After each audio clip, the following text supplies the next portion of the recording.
You're listening to the Weekend Sport Podcast with Jason Pine from News Talk ZB.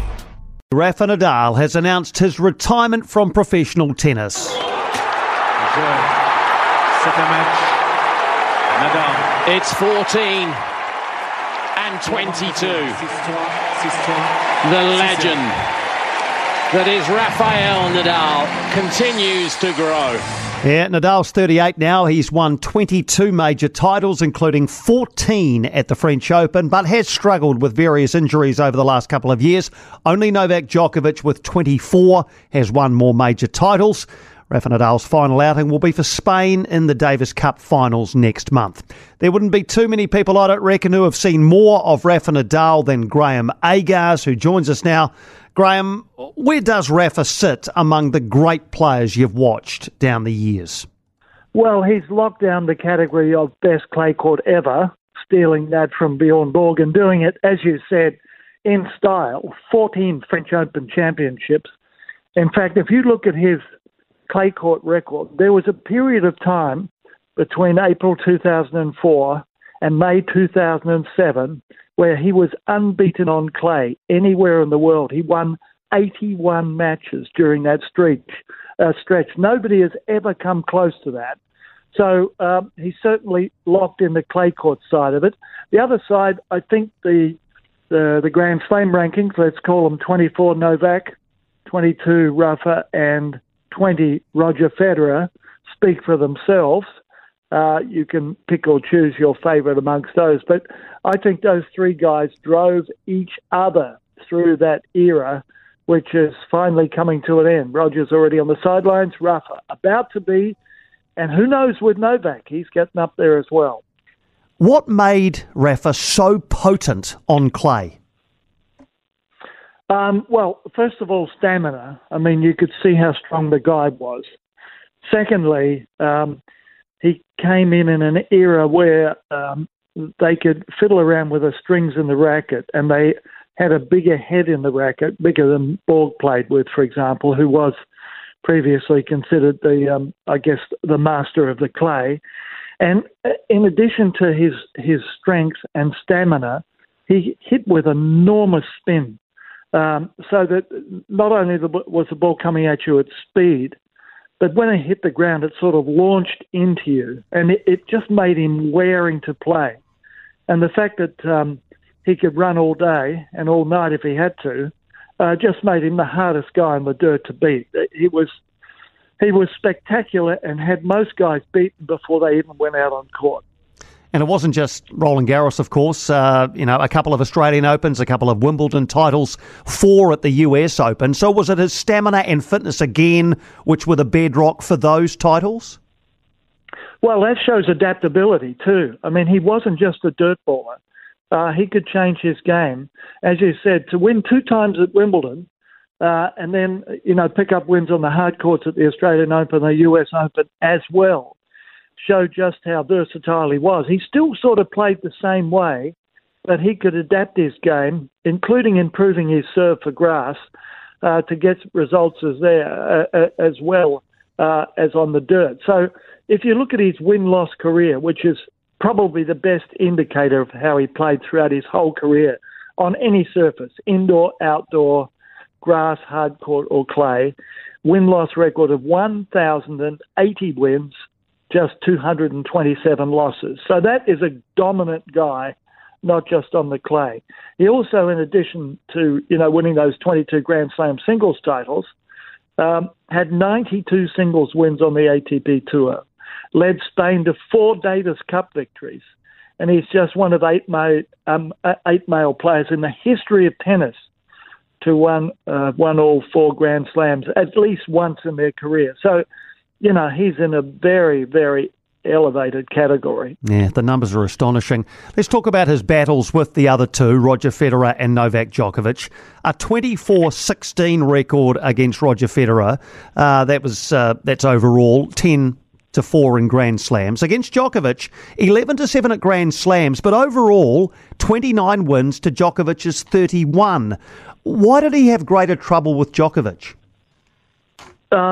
I think he figured out how to play Roger Federer. In fact, When Federer's dominating the game, Rafa was the first one to figure out that if you kept attacking Roger's single-handed backhand, you would certainly lose points because Roger could flip him over the net in any direction.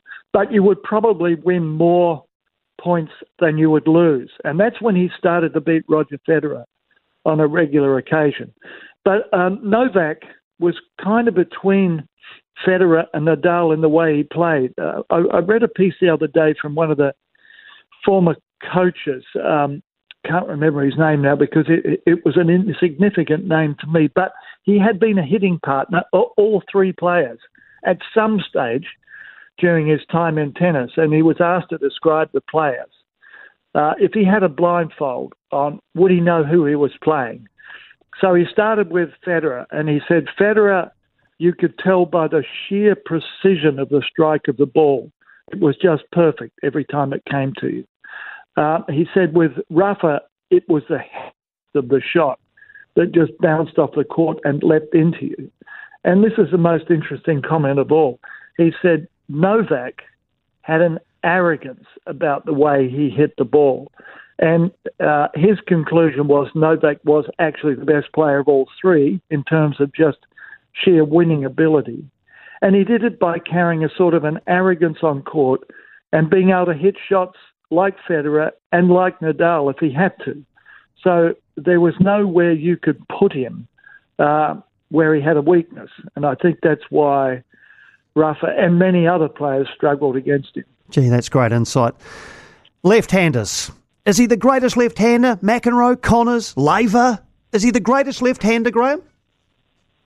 Well, here's something most people don't know. He's actually a right-hander, and he plays tennis. He plays tennis left-handed. So if you go and get his autograph, he's not signing with his left hand, which is weird. And I think he plays golf right-handed as well. You've got to put him up there. I mean, it's so difficult to compare eras because you can only beat the players in front of you. So Laver didn't have to beat Federer, for example. So just put him up there as one of the great all-time players. And on clay, yes, the best left-hander of all time, for sure. And the last 2 years, unfortunately for Rafael Nadal, have seen age and his body catch up with him, I guess, wrecked by injury. Did he hang on for a bit long, Graeme? Yeah, this is the longest retirement I've ever seen.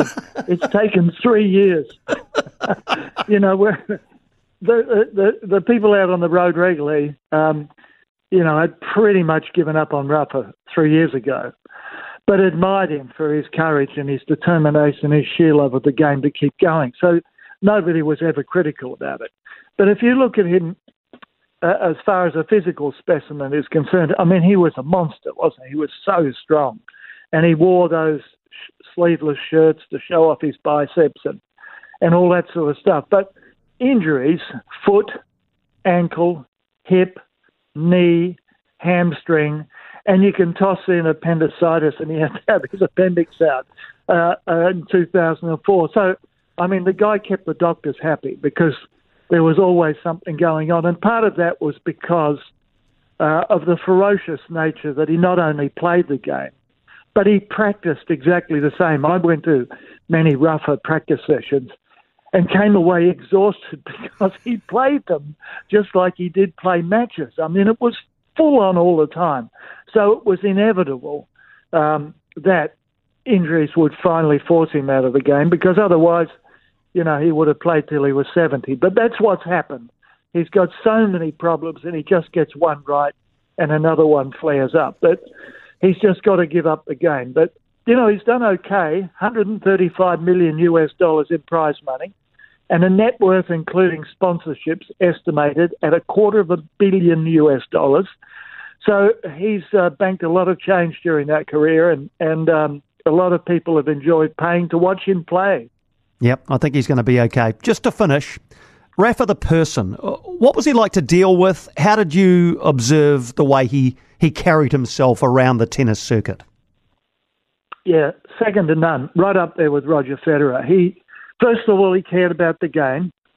He was humble enough to care about the people in the game.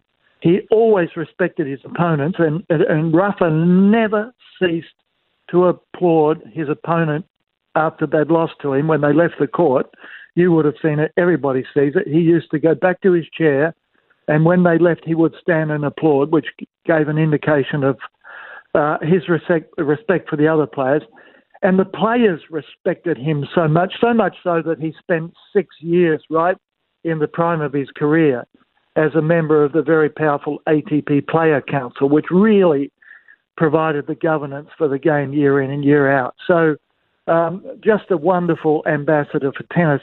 And he'll be missed, but he won't go away. Rafa will be around the game one way or the other going forward because he just loves the game so much. But, I don't recall ever having a bad moment with Rafa. He always came into the press conferences after a loss, even if it really hurt him. He was always trying to give a good answer, even though he was speaking not in his native language. And as I said, he had the respect of pretty much everybody in the game because of the way he carried himself throughout, right up there with Roger Federer. And it wasn't surprising that those two guys, apart from a couple of moments between them, were the best of friends and shared a great reverence for the game of tennis. Yeah, I'm not sure we'll see the like of him again. Thanks so much for your time this afternoon, Graeme. Really appreciate it. It's a pleasure, Jason. Thanks. No, thank you, mate. That is Graeme Agars reflecting on the career of Rafa Nadal. For more from Weekend Sport with Jason Pine, listen live to News Talk ZB weekends from midday or follow the podcast on iHeartRadio.